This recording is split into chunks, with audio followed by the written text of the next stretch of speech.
टिळकवाडी येथील बुधवार पेठ परिसरात असलेल्या एका इडली वडा कॅन्टीनमधील कामगाराकडून उशिरा रात्री कचरा टाकला जात असल्याचे नागरिकांच्या निदर्शनास आले।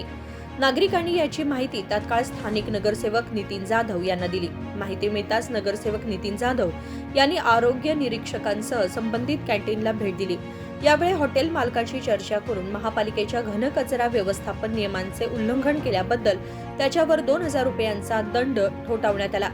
यावेळी माध्यमांशी बोलताना नगरसेवक नितीन जाधव यांनी नागरिकांना आवाहन केले की घराघरातून कचरा संकलनासाठी येणाऱ्या महापालिकेच्या वाहनालाच कचरा द्यावा। नमस्कार।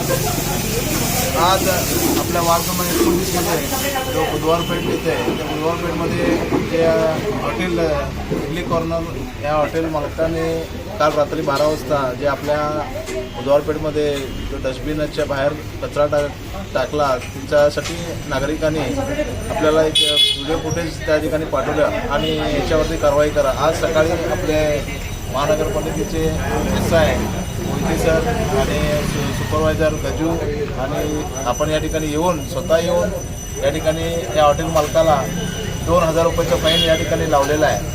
आणि याच्या पुढे सुद्धा निरंतर आपल्या वार्डमध्ये कुठं पण जर कोणी नागरिक कचरा टाकत असेल तर याच्यामुळे अशी दंडात्मक कारवाई होणारच आहे आणि कृपया नागरिकांनी याची नोंद घ्यावी। धन्यवाद। यावेळी sanitary inspector Laxman Mohite, supervisor Gajanan Mulik उपस्थित होते।